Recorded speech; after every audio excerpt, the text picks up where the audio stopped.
Hey guys, welcome back to our YouTube channel. So guys, आज हम discuss करने वाले हैं एनटीए यूजीसी नेट के पेपर 1 की यूनिट हायर एजुकेशन का एक most important topic higher education system, जिसे हम एजुकेशन कमीशन के नाम से भी जानते हैं, pre plus post independence. So guys, हमारी स्वतंत्रता के पूर्व और पश्चात कौन कौन से एजुकेशन कमीशन एस्टैब्लिश किए गए थे, हमारे हायर एजुकेशन का सिस्टम कैसा था, इन सभी के बारे में हम आज डिस्कस करने वाले हैं। और इन्हें हम हिंदी में उच्च शिक्षा प्रणाली या शिक्षा आयोग भी कहते हैं। जैसा कि आप सभी जानते हैं कि हमारे एनटीए यूजीसी नेट के एग्जाम में ये जो टॉपिक है हायर एजुकेशन कमीशन, ये मोस्ट इंपॉर्टेंट टॉपिक है और हर बार एग्जाम में इस टॉपिक से क्वेश्चन रेज किए जाते हैं, इसलिए टॉपिक हमारे लिए मोस्ट इंपॉर्टेंट होने वाला है। तो हम देखते हैं कि कौन कौन से कमीशन हैं जो कि मोस्ट इंपॉर्टेंट हैं और जो कि एस्टैब्लिश किए गए थे pre independence and post independence. Okay, तो हम स्टार्ट करते हैं। Evolution of higher education system in pre independence of India, कि हमारी स्वतंत्रता के पूर्व कौन कौन से जो एजुकेशन कमीशन है वो एस्टैब्लिश किए गए थे, या हमारी हायर एजुकेशन का जो सिस्टम है वो कैसा था। तो हम देखते हैं, सबसे फर्स्ट है charter act 1813। So guys, charter act 1813 जो है वो ईस्ट इंडिया कंपनी का एक्ट है 1813, इसे हम चार्टर एक्ट 1813 के नाम से भी जानते हैं। गाइज, आप ये ध्यान रखिए कि हम पढ़ रहे हैं अभी प्री इंडिपेंडेंस ऑफ इंडिया, यानी 1947 स्वतंत्रता के पूर्व जो जो हमारे एजुकेशन कमीशन बने थे, जो एक्ट बने थे, उन सभी के बारे में हम अभी डिस्कस कर रहे हैं 1947 के पहले के। तो ये फर्स्ट है चार्टर एक्ट, इसका ऑब्जेक्टिव था स्प्रेड साइंटिफिक नॉलेज।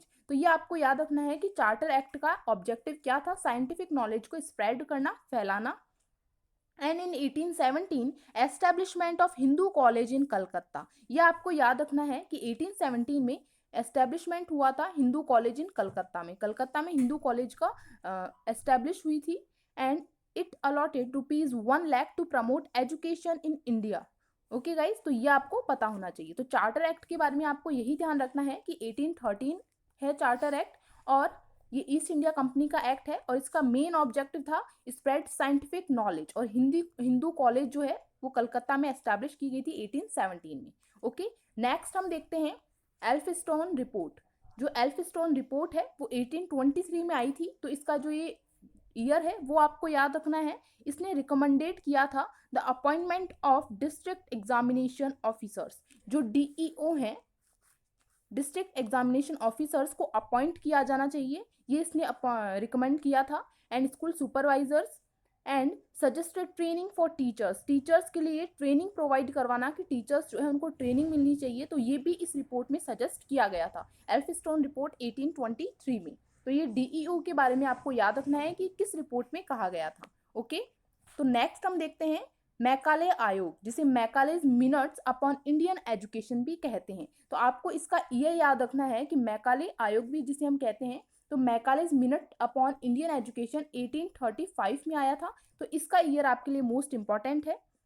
तो गाइज, ये जो मैकाले मिनट का आयोग था, ये आप पढ़ लीजिएगा कि जिस टाइम जो भी एक्ट बना है, ये रिपोर्ट आई है, उस टाइम गवर्नर कौन था, ये आपको पता होना चाहिए। The English Education Act 1835 was a legislative act of the Council of India, gave effect to a decision in 1835 by Lord William Bentinck, then Governor General of British India. So guys, ये जो था Macaulay's minute, ये कुछ नहीं है, ये Macaulay द्वारा दिया गया एक भाषण था कुछ मिनटों का, जिसे Macaulay's minute upon Indian education कहा गया है।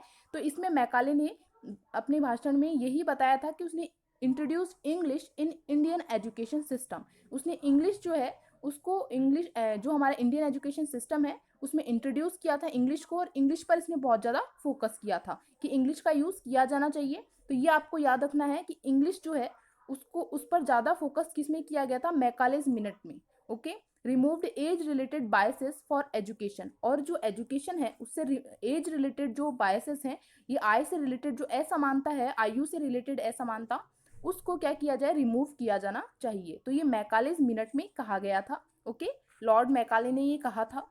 नेक्स्ट हम देखते हैं Wood's dispatch 1854। So guys, Wood's dispatch जो है वो 1854 में हुआ था, ये आपको पता होना चाहिए। जो इसका ईयर है ये मोस्ट इंपॉर्टेंट है। सर चार्ल्स वुड जो थे the president of the board of control, had an important effect on spreading English learning and female education in India. So guys, इन्होंने फोकस किया था इंग्लिश लर्निंग को spread करने पे, और जो इंडिया में फीमेल एजुकेशन है उस पर इन्होंने फोकस किया था. ओके.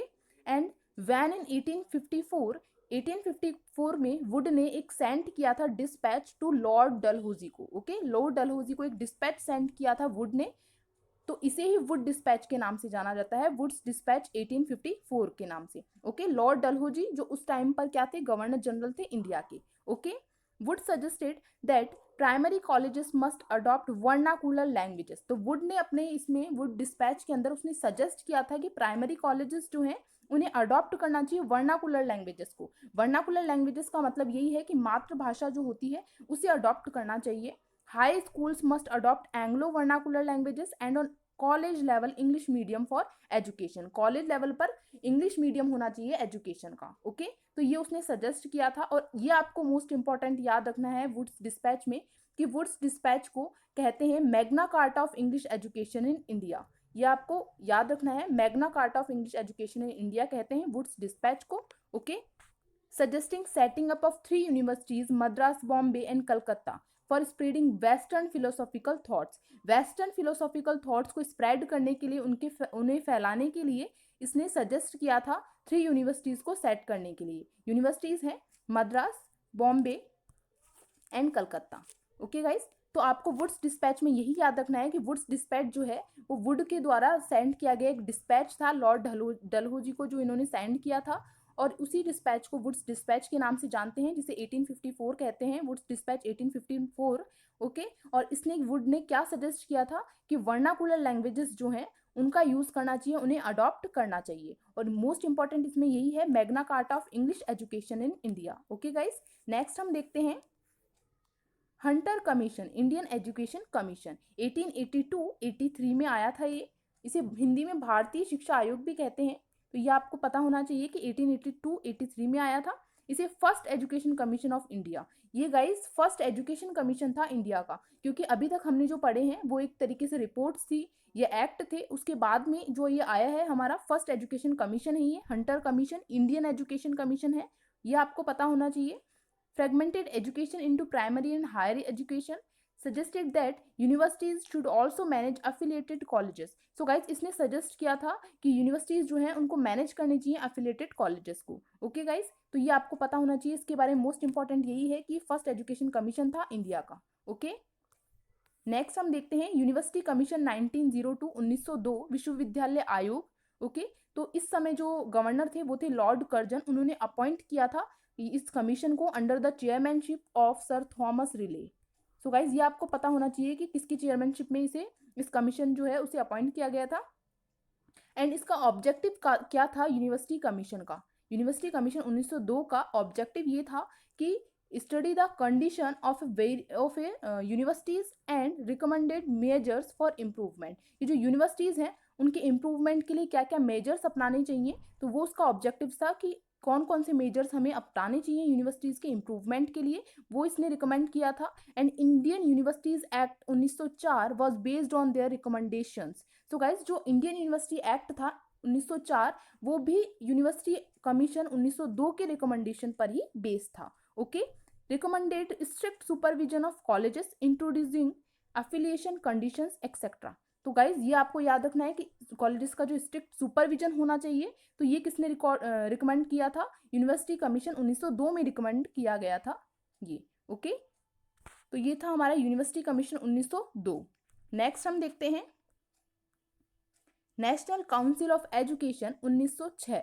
सो गाइज, ये जो नेशनल काउंसिल ऑफ एजुकेशन थी 1906, इसमें ये सेट की गई थी, सेटअप बाय स्वदेशी नेशनलिस्ट लीडर्स के द्वारा. ओके. ये आपको याद रखना है कि स्वदेशी नेशनलिस्ट लीडर्स के द्वारा ये जो काउंसिल है वो सेट की गई थी. और इसका ऑब्जेक्टिव क्या था, इसका ऑब्जेक्टिव था teaching traditions cultures morals along with modern education in vernacular language. So guys, ये जो टीचिंग ट्रेडिशन एंड कल्चर्स इन सभी को फॉलो करना चाहिए, और हमारी जो मातृभाषा है उसके साथ में and establishment of national university in Bengal के अंदर. सो गाइस, बंगाल में जो एस्टेब्लिशमेंट हुआ था नेशनल यूनिवर्सिटीज़ का या नेशनल यूनिवर्सिटी का, तो वो इसी टाइम पर हुआ था नेशनल काउंसिल ऑफ एजुकेशन में 1906 में. तो ये आपको याद रखना है, ये मोस्ट इंपॉर्टेंट है कि एस्टेब्लिशमेंट हुआ था of national university in Bengal. Okay, तो नेक्स्ट हम देखते हैं कलकत्ता यूनिवर्सिटी कमीशन 1917, जिसे हम सैडलर कमीशन भी कहते हैं, सैडलर आयोग। सो गाइस ये आपको याद रखना है, सैडलर आयोग ये मोस्ट इंपॉर्टेंट है। कलकत्ता यूनिवर्सिटी कमीशन भी इसे हम कहते हैं। सो गाइस इसमें रिकमेंड किया गया था measures for women's education, women's की एजुकेशन पर इस पर बहुत ज्यादा जोर डाला गया था, फोकस किया गया था। Increasing autonomy of institutes to manage day to day current affairs, intermediate education जो है एंड डिग्री कोर्सेज जो है वो 3 ईयर्स का होना चाहिए। एंड सेपरेशन, जो ऑनर्स कोर्सेज हैं उनका सेपरेशन फ्रॉम रेगुलर कोर्सेज, की ऑनर कोर्सेज जो हैं वो रेगुलर कोर्सेज से क्या होने चाहिए, अलग होने चाहिए। And facilities for train teachers जो है उनके लिए फैसिलिटीज प्रोवाइड करवाना। Setting up of central advisory board of education. So guys central advisory board of education जो है उसको सेट किया जाना चाहिए, ये इसमें रिकमेंड किया गया था। एस्टेब्लिशमेंट हो गया था central advisory board of education का 1920 में और अबॉलिश हो गया था 1923 में, यानी कि central advisory board of education 1920 में इसे बनाया गया और इसे खत्म कर दिया गया 1923 में। सो गाइज ये जो था हमारा सैडलर कमीशन, इसके लिए मोस्ट इंपॉर्टेंट आपको ये याद रखना है कि ये 1917 में आया था और इसने वुमेन एजुकेशन जो है उसके लिए मेजर्स को रिकमेंड किया था और डिग्री जो कोर्सेज हैं 3 ईयर्स के लिए वो इसमें बताए गए थे। जो ऑनर्स कोर्सेज हैं उनको रेगुलर कोर्सेज से अलग किया जाए, ये इसमें बताया गया था। ओके गाइज, और ये जो CBSE central advisory board of education है उसको सेट किया गया था कलकत्ता यूनिवर्सिटी एजुकेशन कमीशन में ही, जिसे सैडलर कमीशन हम कहते हैं उसमें। ओके, 1920 में। नेक्स्ट हम देखते हैं हार्टोग कमिटी। सो गाइस ये जो हार्टोग कमिटी है 1929 में आई थी और इसका ऑब्जेक्टिव था कि इम्प्रूव करना, जो यूनिवर्सिटी एजुकेशन का जो स्टैंडर्ड है उसे इम्प्रूव करना, ये इसका ऑब्जेक्टिव था। और इसने सजेस्ट किया था establishment of central advisory board of education again. So guys आपने जैसे देखा अभी हमने सैडलर कमीशन पढ़ा, उसके अंदर 1920 में central advisory board of education का गठन किया गया था, एस्टेब्लिशमेंट किया गया था और 1923 में उसे हटा भी दिया गया था, खत्म कर दिया गया था। तो इसने क्या सजेस्ट किया कि इसे वापस से गठित किया जाना चाहिए, वापस से इसका एस्टेब्लिशमेंट होना चाहिए। ओके, तो हार्टोग कमिटी ने ही कहा था। नेक्स्ट हम देखते हैं सप्रू कमिटी। सप्रू कमिटी 1934 में आई थी। सो गाइस सप्रू कमिटी के बारे में आपको यही याद रखना है कि ये सेट की गई थी यूपी गवर्नमेंट के द्वारा। ओके, और ये एग्जामिन करने के लिए सेट की गई थी अनएम्प्लॉयमेंट को, जो अनएम्प्लॉयमेंट है, बेरोजगारी है, उसको एग्जामिन करने के लिए यूपी गवर्नमेंट के द्वारा सेट की गई थी Sapru committee. It pointed that unemployment due to the faulty education system which was providing only degrees. So guys इसने कहा, इसने पॉइंट किया था अनएम्प्लॉयमेंट को जो कि हो रहा है फॉल्टी एजुकेशन सिस्टम के कारण। ओके, रिकमेंडेड वोकेशनल एजुकेशन, जो वोकेशनल एजुकेशन है यानी कि व्यावसायिक शिक्षा जो है वो दी जानी चाहिए, वो इसने रिकमेंड किया था। Diversified courses, 3 year degree courses, intermediate stage, ये सब इसने रिकमेंडेड किया था। तो आपको यही याद रखना है, यूपी गवर्नमेंट के द्वारा फॉर एग्जामिन अनएम्प्लॉयमेंट के लिए सप्रू कमेटी जो है एस्टैब्लिश की गई थी 1934 में। ओके, तो नेक्स्ट एंड लास्ट है हमारा प्री इंडिपेंडेंस के पूर्व कौन कौन सी कमीशन और क्या हमारा हायर एजुकेशन का सिस्टम था। ओके, तो सर्जेंट रिपोर्ट थी 1944 में आई थी। तो ये आपको याद रखना है कि सर्जेंट रिपोर्ट जो है वो 1944 में आई थी, known as central advisory board of education report के नाम से भी इसे जाना जाता है, central advisory board of education. Okay, और सर्जेंट रिपोर्ट जो है इसने क्या रिकमेंड किया था, इसने रिकमेंड किया था टीचर ट्रेनिंग। ओके, टीचर्स को ट्रेनिंग प्रोवाइड करवानी चाहिए और जो नीडी हैं, आवश्यकता प्राप्त जो लोग हैं उन्हें स्कॉलरशिप्स देनी चाहिए और जो इंस्ट्रक्शन है वो मदर टंग में ही किया जाना चाहिए, जो हमारी मातृभाषा है उसमें ही इंस्ट्रक्शन देना चाहिए। जैसा कि आप सभी जानते होंगे जो हमारी NPE 2020 आई है, नेशनल पॉलिसी ऑन एजुकेशन 2020 जो है, उसमें भी मदर टंग पर ही ज़्यादा फोकस किया गया है, रीजनल लैंग्वेज पर फोकस किया गया है कि इंस्ट्रक्शन जो है वो रीजनल लैंग्वेज में प्रोवाइड करवाए जाने चाहिए। And academic schools and technical schools establishment of a body like University Grant Commission of England। So guys इसके अंदर इस बात पर भी फोकस किया गया था कि यूनिवर्सिटी ग्रांट कमीशन जो है, इंग्लैंड का जो यूनिवर्सिटी ग्रांट कमीशन है उसी की तरह ही एक बॉडी एस्टैब्लिश की जानी चाहिए जो कि कोऑर्डिनेट कर सके यूनिवर्सिटीज के साथ में, ताकि degree courses to be 3 years and selective entry to courses. Okay guys, तो ये सर्जेंट रिपोर्ट 1944 में कहा गया था। ओके, तो ये आपको याद रखनी है। एंड नेक्स्ट हम देखते हैं पोस्ट इंडिपेंडेंस, स्वतंत्रता के पश्चात। सो गाइस 1947 में हमारा देश आजाद हुआ था, उसके बाद में कौन कौन से एजुकेशन कमीशन बने हैं, तो ये हम देखते हैं 1947 के जस्ट बाद में 1948 एंड 49 में डॉक्टर राधाकृष्णन कमिटी, जिसे हम यूनिवर्सिटी एजुकेशन कमीशन के नाम से भी जानते हैं, तो ये एस्टैब्लिश, ये बनी थी, सेट की गई थी राधाकृष्णन आयोग। तो हम देखते हैं इसने क्या क्या रिकमेंड किया। Recommended the use of selection procedures. So guys इसमें रिकमेंड किया गया था कि जो सिलेक्शन के प्रोसीजर्स हैं उनका यूज करना चाहिए, ओके। एंड जो वर्किंग आवर्स हैं फैकल्टी के लिए, जो कॉलेजेस एंड यूनिवर्सिटीज की जो फैकल्टी होती है, टीचर्स होती है, उनके नंबर ऑफ वर्किंग आवर्स जो हैं उन्हें फिक्स किया जाना चाहिए, ओके गाइस, तो ये आपको पता होना चाहिए। एंड रिलीजियस एजुकेशन जो है वो डिग्री प्रोग्राम्स के साथ में प्रोवाइड करवाई जानी चाहिए, क्योंकि डिग्री प्रोग्राम्स तो 3 ईयर के जो डिग्री प्रोग्राम होते हैं उनके साथ साथ रिलीजियस एजुकेशन भी देनी चाहिए। ये डॉक्टर राधाकृष्णन कमिटी में कहा गया था। ये जो राधाकृष्णन आयोग है वो डॉक्टर राधाकृष्णन जी के चेयरमैनशिप में बना था, उनके अंडर में। And medium of instruction to be regional language, okay guys, and national language and English. And encourage women's education को एनकरेज करने के लिए रिकमेंडेशन भी इसमें दी गई थी। एंड मोस्ट इंपॉर्टेंट जो है राधाकृष्णन कमीशन वो ये है कि एस्टेब्लिशमेंट किया गया था यूजीसी का 1956 में, तो ये राधाकृष्णन कमेटी के अंडर में आता है। तो ये आपको पता होना चाहिए कि इसमें एस्टेब्लिशमेंट किया गया था, यूनिवर्सिटी ग्रांट कमीशन का एस्टेब्लिशमेंट किया जाना चाहिए, ये रिकमेंड किया था राधाकृष्णन कमेटी में, ओके। तो आपको यही याद रखना है, इसे यूनिवर्सिटी एजुकेशन कमीशन भी कहते हैं, ये आपको पता होना चाहिए, मोस्ट इंपॉर्टेंट है। नेक्स्ट हम देखते हैं। सो गाइज ये हमारा जो स्वतंत्रता के पश्चात पहला स्थापित हमारा आयोग था, जो सबसे पहले सेट किया गया था, वो था राधाकृष्णन कमीशन। ये क्वेश्चन भी हमारे एग्जाम में क्वेश्चन आ चुका है प्रीवियस ईयर के एग्जाम्स में कि स्वतंत्रता के पश्चात ये पोस्ट इंडिपेंडेंस कौन सा फर्स्ट जो कमीशन है वो एस्टैब्लिश किया गया था, वो था डॉक्टर राधाकृष्णन कमीशन, ओके। तो नेक्स्ट हम देखते हैं, नेक्स्ट है मुदालियर कमीशन। मुदालियर कमीशन जिसे हम सेकेंडरी कमीशन भी कहते हैं, सेकेंडरी एजुकेशन कमीशन, जो कि 1952 और 53 में आया था, और इसमें रिकमेंडेड किया गया था establishment of multipurpose schools, 3 year secondary and 4 year higher secondary system, ये इसमें रिकमेंडेड किया गया था, ओके।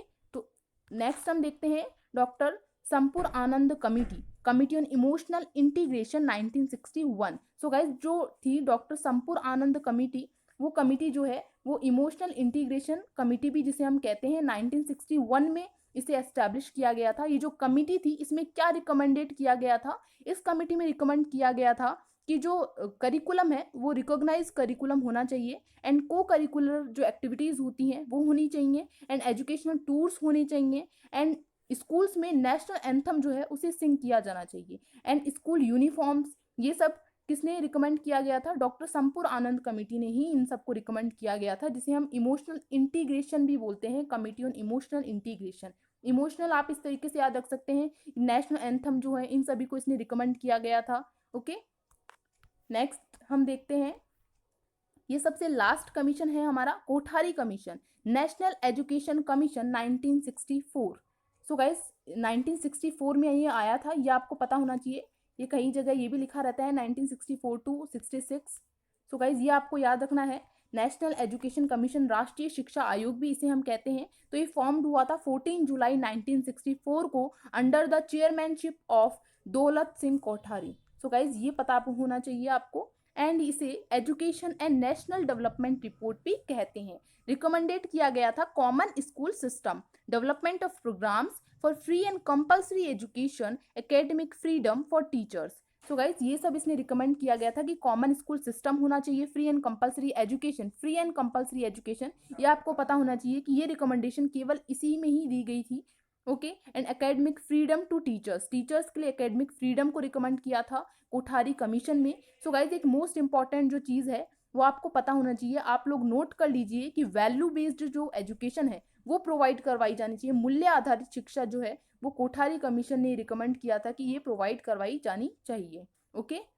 और नेक्स्ट है use of regional languages, implementation of 3 languages formula, regional language का यूज होना चाहिए, equal access to education, education सभी तक पहुंचनी चाहिए, टेक्स्ट बुक्स का पब्लिकेशन होना चाहिए, fixing number of seats on the basis of available resources. So guys जो कि सीट्स होती हैं यूनिवर्सिटीज़ में, कॉलेजेस में, उन्हें फिक्स किया जाना चाहिए उनके रिसोर्सेज के, अवेलेबल जो भी रिसोर्सेज हैं उनके आधार पर फिक्स किया जाना चाहिए। The terms of reference of the commission was to formulate the general principles. So guys यह सब इसमें कहा गया था इस कमीशन में कि जनरल प्रिंसिपल्स और गाइडलाइंस जो हैं वो फॉर्मुलेट किए जाने चाहिए हमारी एजुकेशन के डेवलपमेंट के लिए, primary level to highest level तक। और इसने गवर्नमेंट को एडवाइस किया था कि स्टैंडर्डाइज्ड नेशनल पैटर्न जो है एजुकेशन का वो अपनाया जाना चाहिए इंडिया में। ओके गाइस, तो ये था हमारा कोठारी कमीशन जो कि मोस्ट इंपॉर्टेंट है। हर बार इससे क्वेश्चन जो है वो रेज किए जाते हैं हमारी कमीशन से। तो ये आपको इसके बारे में आपको यही याद रखना है कि नेशनल एजुकेशन कमीशन भी कहते हैं 1964 में आया था। कब फॉर्म किया गया था, किसकी चेयरमैनशिप में फॉर्म किया गया था, और मेन इसके ऑब्जेक्टिव हैं कि इसने क्या क्या रिकमेंड किया गया था इसके अंदर। तो कॉमन स्कूल सिस्टम रिकमेंड किया गया था इसके अंदर, and compulsory and free education, value based education, okay, publication of text book, equal access to education, number of seats का फिक्सेशन, ओके, गाइडलाइंस जो दी थी वो कोठारी आयोग ने ही दी थी। ओके गाइस, तो ये थे हमारे प्री इंडिपेंडेंस और पोस्ट इंडिपेंडेंस की हमारे कुछ कमीशंस या एक्ट जो कि लाए गए थे जो कि हमारी हायर एजुकेशन सिस्टम में। सो गाइस ये जो टॉपिक है ये मोस्ट इंपॉर्टेंट है, तो आप इस वीडियो को स्टार्टिंग से लेकर एंड तक पूरा देखिएगा। आई होप ये वीडियो आप लोगों के लिए सभी के लिए यूजफुल होने वाला है। आई होप आप लोगों को ये वीडियो समझ में आया होगा, ये टॉपिक समझ में आया होगा। अगर आप लोग की कोई भी क्वेरी है या कोई सजेशन आप देना चाहते हो तो आप हमें कमेंट कर सकते हैं। और गाइस ये जो मोस्ट इम्पॉर्टेंट है नेशनल एजुकेशन पॉलिसी जो है वो 2020 जो अभी आई है उसके बारे में भी हम जो मोस्ट इम्पॉर्टेंट उसके पॉइंट्स हैं जो कि हमारे एग्जाम के पॉइंट ऑफ व्यू से मोस्ट इंपॉर्टेंट होने वाले हैं, उन पॉइंट्स को हम हमारे नेक्स्ट वीडियो में डिस्कस करेंगे NPE 2020 के। Okay guys, so please like और subscribe our channel. Thank you so much.